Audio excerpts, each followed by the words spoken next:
Gold, trusted gold buyers. మీరు తాకట్టు పెట్టిన బంగారాన్ని విడిపించి ఈ రోజు ఉన్న మార్కెట్ ధరకు కొనబడను. స్వామీజీ, ఇందాక మీరు అన్నారు బ్రాహ్మీ ముహూర్తంలో ఎవరు పాటించట్లేరు పాటించాల్సినవి అని చెప్పి.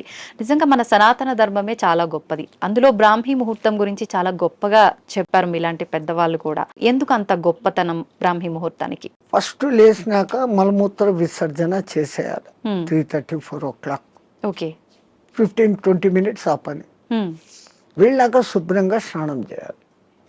భాష్యంగా మనం ఎంత శుద్ధం చేసుకున్నా 1 గ్రాము ఇక్కడ, 1 గ్రాము ఇక్కడ, 1 గ్రాము ఇక్కడ, 10 గ్రాములు మైనస్ ఉంటుంది. ఓకే. బట్ బాహ్య శుద్ధి, నేను స్నానం చేసినప్పుడు అంతర్శుద్ధి కూడా ఆటోమేటిక్ గా కలుగుతుంది. Okay. Now I am cure, I am pure అన్న భావన ఇక్కడ వచ్చినప్పుడు ఆ భావన ఇన్నర్ కు కూడా తగులుతుంది. అవును. ఆ బ్రహ్మముహూర్త టైంలో మీకు సౌండ్స్ ఎక్కడ ఉండవు, ప్రశాంతంగా ఉంటుంది. ఇంకా పక్షులు లేచి కిలకిలా రావాలకు కూడా చేయవు. ప్రకృతి అంత ప్రశాంతమైన తపస్థితిలో ఉన్న స్థితిలో ఉంటుంది. ఆ వైబ్రేషన్స్ హిమాలయాలలో జపాలు తపాలు చేసుకుంటున్న వాళ్ళ వైబ్రేషన్స్ అంతా ఆ గాలిలో కలిసి ఉంటాయి. ఓకే. దాంతో మనం కూడా కూర్చొని ప్యూరిఫై అయ్యి ఏదో ఒక సాధన గురువు చెప్పింది, ఇదంతా ఏది లేదు.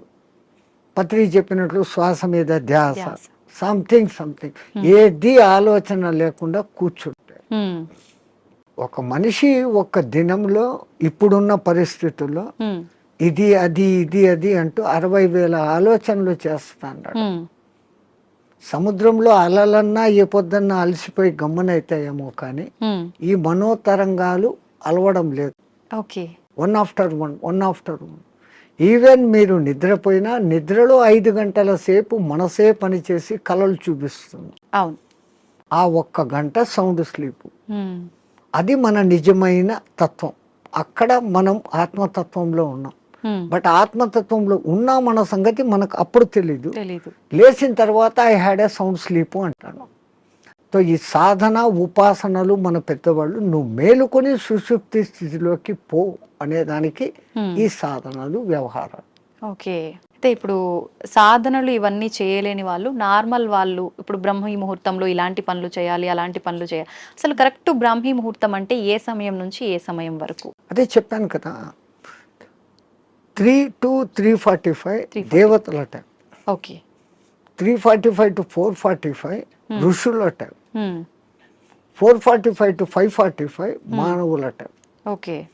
ఆఫ్టర్ దట్ రాక్షసుల టైం అన్నట్టు. ఇప్పుడు ప్రతి ఒక్కరూ రాక్షసుల టైంలోనే అన్ని స్నానాలు. సూర్యోదయం అప్పుడు ఆ అరుణ కిరణాలు అని వస్తాయి కదా, దాంట్లో ఎన్నో రకాల మనకు ఆరోగ్యాన్ని ఉత్తేజాన్ని కలిగించే వేవ్స్ ఉంటాయి. అల్ట్రావైలెట్, ఇన్ఫ్రారెడ్, ఎలక్ట్రోమాగ్నెటిక్, దానికి ఏమో ఇప్పుడు ఈ పేర్లన్నీ పెట్టారు. అప్పుడు సూర్యుని 7 వర్ణాలకు కలుపుకొని దాంట్లో తెలుపులో 7 వర్ణాలు ఉన్నాయని మన వాళ్ళు గుర్తించి చేస్తాను ఆ సాధన, వర్ణ సాధన. ఇప్పుడు అదే కలర్ థెరపీ అని మళ్ళీ బయటకు వచ్చింది. రంగు బాటళ్లలో నీళ్లు పెట్టి సూర్యుడి దగ్గర పెట్టి బయట ఎండలో 7 రోజులు అట్లా పెట్టిన నీళ్లు తాగితే ఆ కలర్కు సంబంధించిన జబ్బు ఉన్న వాళ్ళకు క్యూర్ అవుతారు. ఒక్క సూర్యుడు ఆరోగ్య ప్రదాత అని మన వాళ్ళు చెప్పారు. దాంట్లో నుంచే ఇన్ని వస్తున్నాయి. ఇప్పుడు మన భూమి మీద పెరుగుతున్న మూలికలు అన్నీ పెరుగుతున్నాయంటే సూర్యుడు ఆధారం. నైట్ పూట తన సూర్యకిరణాలనే చంద్రుని మీదకి పంపించి అక్కడి నుంచి రిఫ్లెక్ట్ అయ్యి అది ఔషధులకు శక్తిని ఇస్తున్నాడు సర్కిట్. ఓకే. సో అందుకే మన పూర్వీకులు గుర్తించి ఆరోగ్యం భాస్కరాది చేత అన్నారు. ఆరోగ్యం సూర్యుని చేతిలో ఉంది. ఓకే. స్వామీజీ, ప్రాణాయామం ఇది చేసే వాళ్ళు ఎక్కువ కాలం జీవించే అవకాశం ఉంటుందంటారు కదా? 100%. పూర్వీకులు చెప్పిన లెక్క 21,600 రెస్పిరేషన్స్, 21,600 హంస జపం సాధారణంగా ఎవడో చేసేస్తాను, ఇన్వాలంటరీ. అప్పుడు ఆ ఊపిరితిత్తులు ఇంతే పని చేస్తుంది. ఇట్లా తీసుకుంటున్నాం, ఇట్లా వదిలేస్తున్నాం. పరమాత్ముడు మనకు ఊపిరితిత్తులు ఇంత పని చేసేకి ఇచ్చాడు. దాంట్లో 10th కాదు కదా, 1% కూడా మనం చేయడం లేదు. తీసుకుంటున్నాం, వదులుతున్నాం. తీసుకున్న గాలిని యూటిలైజ్ చేసుకోవడం లేదు, ఉపయోగించుకోవడం. ఆ దానికి ప్రత్యేకంగా ఈ పూరక కుంభక రేచకాలు అనే ప్రాణాయామ వ్యవస్థ పెద్దవాళ్ళు పెట్టారు. ఓకే. సంపూర్ణంగా ఊపిరితిత్తులు నిండేంతగా దీర్ఘంగా శ్వాస తీసుకొని ముక్కులు మూసేస్తాం. ఓకే. ఆ తర్వాత బలవంతంగా ఆ గాలిని మింగుతున్న ఫీలింగ్ చేసి కడుపులోకి కూడా గాలి పోతోంది అని చెప్పి మళ్ళీ ఒకసారి ముక్కులు ఓపెన్ చేసి ఇంకొంచెం తీసుకుంటాం. అంత గాలి తీసుకొని మన కెపాసిటీని బట్టి 30 సెకండ్స్ 40 సెకండ్స్తో ఆరంభించి నెలలు సంవత్సరాలు గడిచేసరికి 2 మినిట్స్ 2.5 మినిట్స్ వరకు ఆ కుంభకంలో ఉంచినప్పుడు తీసుకున్న గాలి మొత్తం యూటిలైజ్ అయ్యి కణాలు ఇడిచిన కార్బన్ డైఆక్సైడ్ అంతా వచ్చి బయటకు వచ్చేస్తుంది. అది రేచకం. ఈ విధంగా చేయడంలో మనకు శాస్త్రజ్ఞులు మన ఆ పూర్వీక శాస్త్రజ్ఞులు చెప్పింది ఇడా పింగళ అనేది సూర్య చంద్ర నాడులు. ఒక ముక్కు ద్వారా చల్లని గాలి బాడీలోకి వస్తుంది, ఒక ముక్కు ద్వారా వేడి. శరీరంలో శీతోష్ణాలు సమస్థితిలో ఉండి ఆ రెండింటిని నియంత్రించగలిగినప్పుడు వాయువు ఈ 2 ముక్కులలో కాకుండా మనకున్న 72,000 నాడులలో 11 నాడులు ముఖ్యం. కండ్లకు పోయేది, చెవులకు పోయేది, ముక్కులకు పోయేది. ఇవన్నీ కాకుండా ఈ 11 మళ్ళీ సుషుమ్న అనేది మూలాధార చక్రం నుంచి సహస్రారం వరకు కనెక్టివిటీ కలిగిన ఒకే ఒక్క నరం. మిగతాది కొన్ని చోట్ల వచ్చి కట్ అయిపోతాయి, ఎన్ని చోట్ల వచ్చి కట్ అయిపోతాయి. ఇది అఖండంగా మూలాధారం నుంచి అక్కడ దాకా వస్తుంది. దాని లోపలికి గాలి ప్రవేశం చేసినప్పుడు అక్కడ జరిగే సంచలనం మనిషికి దీర్ఘాయుష్. అసలు ఈ ప్రాణాయామం చేస్తేనే దీర్ఘాయుష్. కారణం మామూలు మనిషి 1 నిమిషంలో 15 రెస్పిరేషన్లు తీసుకుంటే నేను నిమిషం సేపు గాలిని బంధించగలిగినాను అంటే నాకు 15 రెస్పిరేషన్లు సేవ్డ్ కదా. It is in my bank account. ఒక్క ప్రాణాయామంలో నేను 15 ఊపిర్లు మిగిలిపెట్టుకుంటే 1 గంట సేపు చేస్తే అంటే 60 నిమిషాలు ఇంటూ 15 900 వాయువులు. ఒక 10-11 దినాలు చేస్తే 9,000 21,000 వచ్చేదానికి ఒక 10 రోజులు 1 నిమిషం చేస్తే 10 దినాల తర్వాత నాకు 1 దినం ఆయుష్ పెరిగింది. It is in my hands. So అదే నేను 2 నిమిషాలు చేస్తే 5 రోజుల్లోనే నాకు 1 రోజు ఆయువు పెరిగింది. అది కారణం. ప్రాణాయామంలో అది రహస్యం. ఇంకా ఈ ప్రాణాయాన్ని ఇంకా బాగా డెవలప్ చేసుకొని ఇడా పింగళలో కాకుండా సుషుమ్నలోకి ప్రవేశం చేస్తూ ఎక్కిస్తూ ఆడిస్తూ ఉన్నప్పుడు ఏదో ఒక దినం మన అదృష్టము, ఆ గురు కటాక్షము, దైవానుగ్రహము ఉండి ఆ గాలి కుండలిని ప్రేరేపిస్తుంది. ఒక్కసారి కుండలిని ప్రేరణ చేసినాక ఈ ఆత్మతత్వం ఏం, సృష్టి రహస్యం ఏం, పరమాత్మ ఏం, నేను ఏం అన్న సంగతి వాడికే తెలిసిపోతుంది. ఇంకా అది బయటికి చెప్పుకునేందుకు కానీ ఆనంద స్థితిలోకి వాడు ఉంటాడు ఆ సాధకుడు. ఇది మామూలు వాళ్ళకి సాధ్యపడుతుందా స్వామీజీ? ఎవరికైనా పశుపక్షాదులకు కూడా దేవుడు ఆ కుండలిని శక్తి ఇచ్చాడు. ఇప్పుడు మా ఫిజికల్ బాడీ తయారీలో మెదడు, చేతులు, కాళ్ళు, రెక్కలు, ఇంటర్నల్ ఆర్గాన్స్, గుండె, ఊపిరితిత్తులు అని మీకు ఫిజికల్గా ఎట్లా కనపడుతున్నాయో కనపడని అంగాలు షట్చక్రాలు అనేటివి, నాడులు అనేటివి అవి విశ్వశక్తి ప్రసారకాలు. నరాలలో రక్త ప్రసరణ, ఆక్సిడేషన్ ఇది జరుగుతుంది. మన వాళ్ళు ఈ 2 రకాలుగా చూశారు. అది వ్యవహారం. అక్కడ ఆ తేడాను గమనించి వాళ్ళు ఆ సాధనాలు చేశారు. మాకు కనపడదు, అది లేదు అనుకుని వాళ్ళ లోకం, ఈ లోకమే ఈ జన్మే శాశ్వతం అనుకునేది వాళ్ళ సిద్ధాంతం. మనకు జన్మలు ఉన్నాయి అన్నది మన సిద్ధాంతం. ఇప్పుడు చాలా మంది ధ్యానం చేయాలనుకుంటారు కానీ మనసుని నియంత్రించుకోలేకపోతుంటారు. ఏకాగ్రత లోపిస్తూ ఉంటుంది, రకరకాల ఆలోచనలు కదులుతూ ఉంటాయి. ఎలా నియంత్రించుకోగలుగుతారు స్వామీజీ? మనసుకు ఒక్క డ్యూటీ అప్పచెప్తే పాపం మనసు ఏం చేస్తుంది? గమ్మన ఉన్నప్పుడు 112 ఆలోచనలు చేస్తాను. ఇప్పుడు మీరు కుట్టు పని చేస్తారు, మిషన్ మీద కూర్చున్నారు, మీకు కుట్టు పని తెలుసు. ఇన్వాలంటరీగా మీరు ఆ బట్ట అక్కడ పెడతారు, ఎట్లా పొడి చేయాలో చేస్తారు, కాళ్ళు కదుపుతూ ఉంటారు, కుట్టు మిషన్ నడుస్తుంటుంది, కళ్ళతో చూస్తుంటారు, కుట్టు పోతుందా లేదా పోతుంది. ఇదంతా ఎట్లా వచ్చింది? ఒక ప్రాక్టీస్, 1 దినంలో రాదు. సో అక్కడ మీరు మనసంతా ఎక్కడ పెట్టారు? కుట్టు లైన్ గా పోతుందా లేదా అనేదాన్ని. ఇంకోటి ముగ్గులు వేస్తారు బయట, మీరు 5 చుక్కలు ఇట్లా పెట్టాలా, 3 ఇట్లా పెట్టాలా ప్లాన్. ఈ ఒక్క లైన్ తో అన్నిటినీ ఇట్ట తిప్పి ఇక్కడికి తీసుకుని వస్తారు. మీ ఆంధ్రాలో రథం ముగ్గు అని వేస్తారు, ఉమ్, అన్ని చుక్కలను ఒక్క లైన్తో కలుపుతారు. కలుపుతారు. సో అక్కడ వాళ్ళ కాన్సన్ట్రేషన్ అంతా ఎక్కడుంది, నేర్చుకున్నప్పటి నుంచి ఎట్టట్ట తిప్పారు, చేసే కళ్ళు పని అట్టట్ట పైనే. పోతుంటాయి, చెయ్యి అట్టట్ట వెళ్ళిపోతూ ఉంటుంది. అవును. సో ఈ కాన్సన్ట్రేషన్ మీరు అక్కడ పెట్టారు. ఉమ్, అట్లే మనం ఒక్క దాని మీద కాన్సన్ట్రేషన్ పెట్టినప్పుడు మనసు ఆ టైంలో మీకు రెండో ఆలోచన ఏముంది, ఉమ్, ఆ ముగ్గు ఏం వేస్తున్నప్పుడు లేదు. అవును. మా మామ అట్లా అన్నాడు, మా కొడుకు ఇక్కడ పోయినాడు, ఇవన్నీ ఆ టైంలో లేదు. లేదు. టిఫిన్ చేయాలా, అది ఏం నథింగ్. ఉమ్, సో అక్కడ ఐడియల్ అయిపోయింది. ఆ, సో ఒక్క పర్టికులర్ డ్యూటీ మనసుకు అప్పచెప్పతే ఉమ్, ఆ మనసు అదే చేస్తూ ఉంటుంది. ఓకే.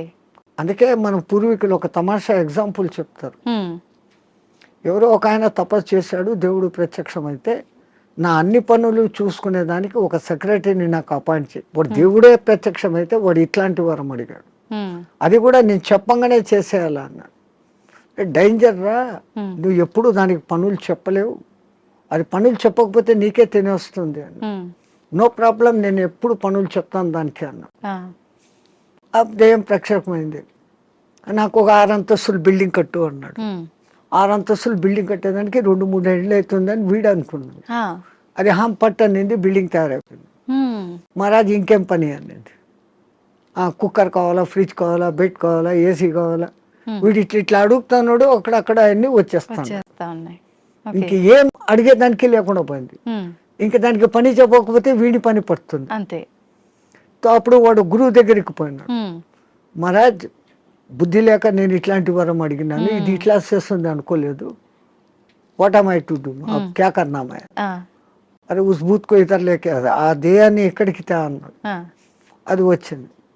మా గురువు చెప్పిన పని చెయ్యను, దానికి కమాండ్ అన్నా. ఉమ్, అవి ఇంకోటి మాట, వీడి మాట వినాలి కదా. అవును. వీడు చెప్పినాడు, మా గురువు చెప్పినట్టు చేయన్నాడు. ఉమ్, ఓకే మహారాజ్, గురు మహారాజ్ ఏం చేయమంటారు అని. ఆ, అక్కడ ఒక తాటి చెట్టు ఉండేది, దాన్ని ఎక్కువ దిగు అన్నాడు. అది ఈ రోజుకు ఎక్కి దిగుతానే ఉంది. ఆ, సో టెక్నిక్ అవును. అట్లా ఇదే దృష్టి, మనం ధ్యాస, నేను చెట్టు ఎక్కుతున్నాను, ఈ చెట్టులోకి శ్వాస ఎక్కి దిగుతా ఉంది, ఓకే. దాన్ని అబ్జర్వ్ చేస్తూ ఉంటే మీ మనస్సుకు ఉమ్, ఇప్పుడు ఇంకా అదే డ్యూటీ. అవును. అవును. దానికి రెండో డ్యూటీ లేదు, ఆ దేయానికి రెండో డ్యూటీ, మనసుకు రెండో డ్యూటీ లేదు. లేదు. ఈ ఎక్కి దిగడం గమనించడం, ఉమ్, అదే ప్రాణాయామ ప్రక్రియలో కూడా. ఓకే. దాన్ని మంత్రంతో జోడించి చేస్తే ఇంకా శక్తివంతం. ఓకే. మన బాడీలోని కణకణము మంత్రబద్ధమైతూ ఒకానొక దినానికి ఈ మాంసపిండం మంత్రపిండం కాగలుగుతుంది. ఉమ్, మంత్రంతో అనుసంధానం చేస్తారు. ఓకే. మంత్రాలు చదవలేని వాళ్ళు ఉంటారు, ఉమ్, మాకు మంత్రాలు ఇష్టం లేదు, మేము మతం కాదు అనేవాళ్ళు అంటే ఉంటారు. మంత్రం ఎవరికి వాళ్ళు చెప్పుకోవాలా స్వామిజీ, ఉపదేశం తీసుకోవాలా గురువుల దగ్గర నుంచి? అందుకే గురువు అవసరం, గురు బినా విద్యా నహి అని. ఆ, కొన్నాళ్ళు ఆయన దగ్గర శిష్యరికం చేసినప్పుడు వీడు దేనికి సూటబుల్, ఉమ్, నేను ఇచ్చే విద్యను వీడు సద్వినియోగం చేస్తాడా, దుర్వినియోగం చేస్తాడా. ఉమ్, అందుకే పాతకాలంలో కొన్నాళ్ళు నా దగ్గర సేవ చేయి అంటారు. ఉమ్, మన మెంటాలిటీ అర్థమైపోయింది. ఓకే. వాడు సిడ్ఫిరా అయితే గనక నేనేం నీ దగ్గర సేవ చేసేది, నాకు ఇంత పైసా ఉంది అంటాడు. ఆ, ఆ వినయత ముందు మనిషిలో ఉండాలి. ఉమ్, ఆయన దగ్గర ఈ పని చేస్తే నాకు మంచి జరుగుతుంది అనే విశ్వాసం ఉండాలి. ఉమ్, ఈ రెండు ఉన్నప్పుడు ఆ గురువు గాడిదను చూపించి ఇది దేవుడు, దీన్ని పూజ చేయంటే చేసినప్పుడు ఆ గాడిదలోనే నీకు దేవుడు కనపడుతుంది. ఓకే. పైలా విశ్వాస ప్రథం సోపాన్. విశ్వాసం అనేది అన్నిటికీ ఉండాలి. మించిన శక్తి. ఓకే. ఇక్కడ ఒకటి అచీవ్ చేయాలనుకున్నప్పుడు దాని మీద నేను చేయగలనా లేదా ముందే డెసిషన్ తీసుకోండి. ఉమ్, గురువు ఒక మంత్రం ఇచ్చాడు, ఈ అనుష్ఠానం ఇట్లా చేయాలా, రోజు లేచి ఈ అగ్ని తర్పణాలు చేయాలా, ఉమ్, ఇవన్నీ నేను చేయగలనా లేదా అనుకున్నప్పుడు గురుదేవా ఇవ్వండి అన్నారు. ఆ మంత్రం తీసేసుకున్నాను, నేను చేసుకోలేదు. ఉమ్, దాన్ని చేయాల్సిన రీతిలో చేయకపోయినప్పుడు ఏం ఫలితం? ఓకే. సైకిల్ మోటార్ మీ దగ్గర ఉంది, ఉమ్, దానికి పెట్రోల్ పోసేది పని ఉంది కదా. అవును. పెట్రోల్ పోకుండా నేను కొనుక్కున్నాను 1,00,000 పెట్టి పోవాలా, ఇది అంటే ఎట్లా పోతుంది? పెట్రోల్ పోయాలా, అవును. అప్పుడప్పుడు దానికి ఏదో ఆయిల్ పోయాలా, మైనర్ రిపేర్స్ చూసుకోవాలా, ఉమ్, అప్పుడు ఆ బండి పోతుంది. ఓకే. లైక్ ది సేమ్ ఒక సిస్టమ్ ప్రాసెస్ అని గురువు చెప్పినప్పుడు ఉమ్, ఆ ప్రాసెస్ అంతా చేస్తున్నప్పుడు అది మిమ్మల్ని ఉద్ధరిస్తుంది. ఓకే. స్వామీజీ, హిమాలయాలు అనగానే మనకు అక్కడ ఇలా కొన్ని ఏళ్ల పాటు ధ్యానం చేసే వాళ్ళు ఉంటారని చెప్పి వింటుంటాం. నిజంగా అలాంటి వాళ్ళు ఇప్పటికీ ఉన్నారంటారా? 100% ఎంతో మంది. ఆ హిమాలయాలు అనే దానికి ముందు మా అనే అక్షరం పెట్టుకొని చదవండి. మహిమ ఆలయాలు. ఓ. మన దేశం మొత్తంలో చాలా కొద్ది ఆలయాలు ఉన్నాయి. హ్మ్. ఆ లయాలు అంటే అందులో లయం. హ్మ్. హిమ ఆలయం అంటే హిమములో లయం కావడం. హిమం అంటే ఏంటి? మంచు. మంచు. నీటికున్న 3-4 లక్షణాలలో హ్మ్. ద్రవస్థితి, ఘనస్థితి, అవును. ఆవిరి స్థితి, హ్మ్. దాని తర్వాత ప్లాస్మా స్థితి. హ్మ్. ఇది ఏది కానిది మంచు స్థితి. ఓకే. అది అట్లా నీళ్లు కాదు, హ్మ్. ఇట్లా ఘనాకార ఐస్ కాదు. మంచును బాగా ప్రెస్ చేస్తే అప్పుడు మీకు ఐస్ అవుతుంది. అవును. ఇది మధ్యస్థ స్థితి. మధ్యస్థ స్థితి. మంచు అంటాం, హిమము అంటాం. హ్మ్. నిజంగా దానికి మహిమం, ఓకే. మహిమ కలిగిన పదార్థం. హ్మ్. అది అక్కడంతా వ్యాపించి ఉంటుంది. హ్మ్. ఆ మంచి చల్లని వాతావరణము, కొన్ని రకాల ఔషధి మొక్కల నుంచి వచ్చే గాలి, హ్మ్. మన పూర్వీకులు తపస్సు చేసిన వాళ్ళ యొక్క వైబ్రేషన్స్. ఓకే. దేవతలు కూడా అక్కడ తపస్సు చేశారు, గొప్ప గొప్ప ఋషులు తపస్సు చేశారు, హ్మ్. ఇప్పుడు చేస్తున్న వాళ్ళు ఉన్నారు. వాళ్ళ యొక్క వైబ్రేషన్స్ ఆ ఏరియాలో ఉంటాయి కాబట్టి హ్మ్. మనం తొందరగా దానికి అకష్టమవుతాం. హ్మ్. అందుకని అవి ఎప్పటికీ హిమ ఆలయాలు అందులో లయం అయ్యేదానికి చూపిస్తూ ఉండే మార్గాలు. అయితే స్వామీజీ, వాళ్ళు అలా కొన్ని ఏళ్ల పాటు ధ్యానంలో ఉన్నప్పుడు ఆకలి, దప్పికలు, నిద్ర ఏమీ ఉండవు, అలా ధ్యానంలోనే ఉండిపోతారంటారు కదా. అలా ఉండడానికి అంటే వీళ్ళు ఎన్ని ఏళ్ల పాటు వాళ్ళు సాధనమ్మా. ఏది ఇప్పుడు నేను చెప్పాను, ఏది సాధించాలన్నా సాధన. హ్మ్. మీ తెలుగులో సింపుల్ పద్యం, సాధనతో పనులు సమకూరు ధరలోన విశ్వదాభిరామ వినర. సాధన దేనికి కూడా, ఏది చేస్తే కూడా సాధన. స్వామీజీ, మన సనాతన ధర్మంలో ఓంకారానికి చాలా ప్రత్యేకత ఉంది. అది ఓంకారం కాదు, ఔంకారం. మీరు మనం పలకడమే దాన్ని తప్పు పలుకుతున్నాం. మనం మాట్లాడుతున్న ప్రతి మాటల్లో ఎక్కడో ఒక చోట అకారము, ఉకారము, మకారము ఉంటాయి. ఓకే. అకార, ఉకార, మకార, అర్ధమాత్ర ఇది ఓంకార. అర్ధమాత్ర మకారం అన్నాడు, ప్లస్ ఆ. ఓకే. అర్ధమాత్ర అంటే ఔం అని ఉచ్చరించినప్పుడు అకారము ఉకారము రెండూ పలకబడి ఓంకారం దీర్ఘమవుతుంది. ఓకే. అకారం అన్నప్పుడు మీ స్థూల శరీరం, ఉకారం అన్నప్పుడు సూక్ష్మ శరీరం, ఓంకారం అన్నప్పుడు కారణ శరీరం. ఓకే. ఇంకో విధంగా చెప్పాలంటే అకారం అన్నప్పుడు జాగృత్ అవస్థ, ఉకారం అన్నప్పుడు నిద్రావస్థ, ఓంకారం అన్నప్పుడు సుషుప్తి అవస్థ. సుషుప్తిలో మనం ఆత్మస్థితిలో ఉన్నాం. మేలుకొని ఆత్మస్థితిలో ఉండేదానికి పరమాత్ముడు మనకి ఇచ్చిన అత్యంత గొప్పది, విశ్వమంతా వ్యాపించి ఉన్న శబ్దం ఏదైతే ఉందో అది ఓంకారం. ఓంకారం కాదు, ఓంకారం. అయితే మనం ఇప్పుడు మీరు చెప్పినట్టుగా చూస్తే ఎవ్వరం కూడా కరెక్ట్గా దాన్ని పలకట్లేదనే చెప్పాలి, సాధన చేయట్లేదనే చెప్పాలి. మరి అక్కడే గురువులు చెప్పేది ఈ వివరమంతా చెప్పి, ఒరే నాయనా ఇట్లా ఉచ్చారణ చేయి అన్నప్పుడు విశ్వమంతా వ్యాపించున్న ఆ శబ్దంతో మన శబ్దము అనుసంధానం అవుతుంది. ఓకే. సైంటిస్ట్ ఇప్పుడు రికార్డు చేశారు, సూర్యుడిని చూస్తున్న శబ్దము ఔం ఔం అని ఉంది, గెలాక్సీ సౌండ్ ఔం అని ఉంది, భూమి తిరిగే వేగపు సౌండ్, గ్రహాలు తిరిగే వేగపు సౌండ్ వేరే వేరే విధంగా వినపడుతున్నాయి, కానీ అంతంగా ఔం ఔం అన్న శబ్దమే ఉంది. సో దాన్ని ఇట్లా అట్టాడు చేసినప్పుడు ఔం ముక్కుల ద్వారా వదులుతున్నాం, మనం చేసేది ఓ అంటున్నాం నోటి ద్వారా. ఓడ, అవును, అవును అనేది రావడం లే. అవును అనే దాని పక్కన శూన్యం పెట్టినప్పుడు ఔం. అకార ఉకార మకారాలు 3 పలకపడతాయి. ఇక్కడేం జరుగుతుంది? ఓ అంటున్నాం, నోటి ద్వారా గాలిపోతాం. సో మనం పూర్ణ ఫలితం పొందలేదంటే చిన్న పొరపాటు అక్కడ ఉంది. అది ఎందుకు అంత రహస్యంగా పెట్టి గురువులు శిష్యులకే చెప్పినప్పుడు దాన్ని అర్థం చేసుకుని వాడు చేస్తున్నాడు.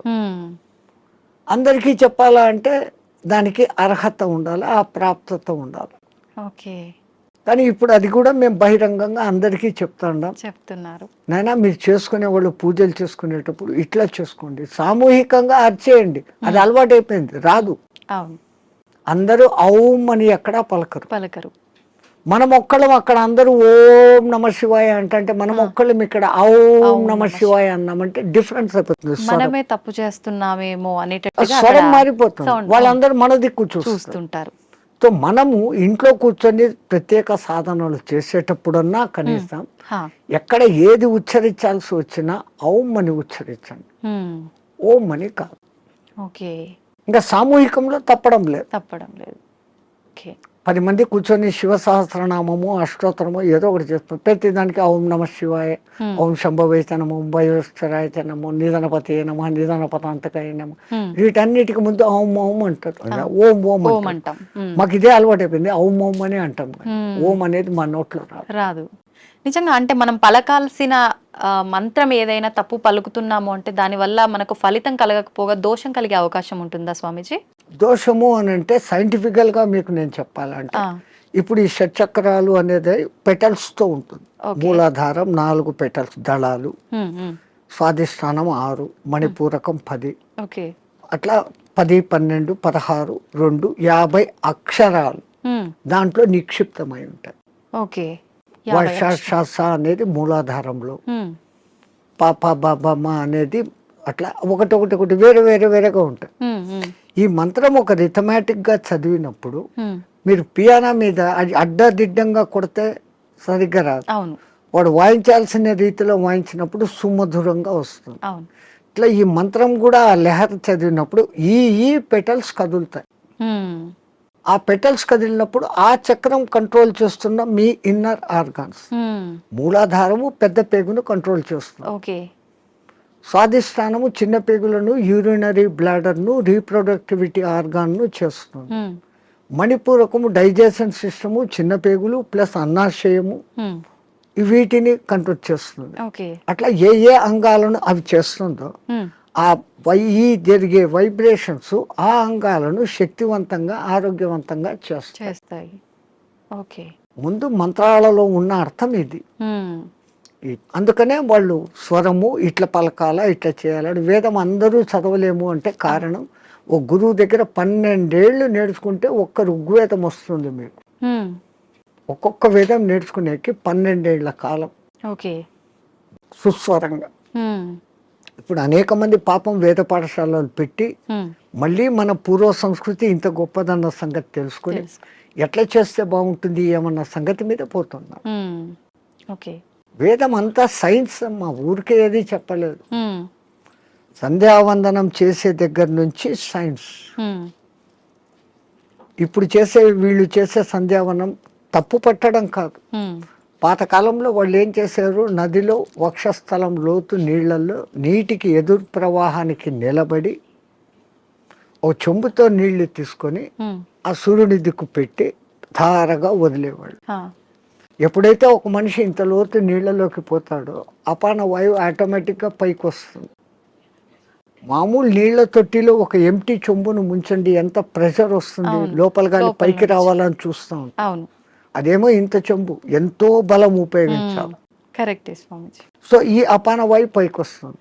మనం చెంబు నీళ్లు తీసుకొని అన్నప్పుడు ప్రాణవాయువుని తీసుకున్నాం. ప్రాణ అపాన సమాయక్తం పచాన్యన్నం చతుర్జుదం అని భగవద్గీతలో చెప్పిన ఆ ప్రాణ అపాయాల సమ్మిళనం జరిగి శరీరంలోని స్థూల సూక్ష్మ కారణ శరీరాలకు ఆ శక్తి పోతుంది. ఆ ధార అట్లా వదులుతున్నప్పుడు సూర్యకిరణాలు ఆ ధారలో నుంచి ఫిల్టర్ అయ్యి వచ్చి ఇట్లా పెట్టి పోసేటప్పుడు సరిగ్గా మన షట్చక్రాలు ఉంటాయి. ఆ ధార మన ఎదురుగా షట్చక్రాల దగ్గర పడతా ఉంటుంది. ఆ కిరణాలు ఆ ఈ ధారలో నుంచి ఫిల్టర్ అయ్యి మన షట్చక్రాలకు కావాల్సిన కిరణాలను అందిస్తుంది. సూర్యుడిలో అనేక కిరణాలు ఉన్నాయి. సహస్ర కిరణుడు అని ఆయనకు పేరు. 1000 రకాల కిరణాలు ఉన్నాయి. ఒక్కొక్క కిరణం ఒక్కొక్క పని చేస్తుంది. ఆ పని చేయడం కూడా 12 నెలలలో ఒక్కొక్క నెలకు ఒక్కొక్క విధంగా చేస్తుంది. అందుకనే ద్వాదశాదిత్యుడు అని పేరు పెట్టారు. ఉన్న సూర్యుడు ఒక్కడైనా ఒక్కొక్క నెలలో ఆయన మార్పులు చెందుతూ ఆ కిరణాల ప్రవాహం ఇస్తాడు.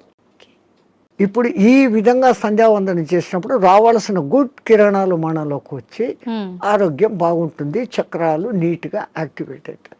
ఓకే. అసలు గాయత్రి మంత్రం 24 అక్షరాలు చదివినప్పుడు మన 24 తత్వాలు శుద్ధీకరణ. అవన్నీ వైబ్రేషన్ వర్డ్స్. ఓకే. శబ్దం వైబ్రేషన్ క్రియేట్ చేస్తుంది. పెద్ద పెద్ద సైంటిస్టులు ఇప్పుడు నిరూపణ చేస్తున్నారు. పలకాల్సిన రీతిలో ఓంకారం పలుకుతే అది దూరంగా స్క్రీన్ మీద మీకు గొప్ప శ్రీచక్ర యంత్రాన్ని చూపించింది. ప్రూవ్డ్. ఓకే. ఇంకొన్ని మంత్రాలు చదివినప్పుడు ఇంకొన్ని డిజైన్లు వచ్చినాయి. అవన్నీ ఏది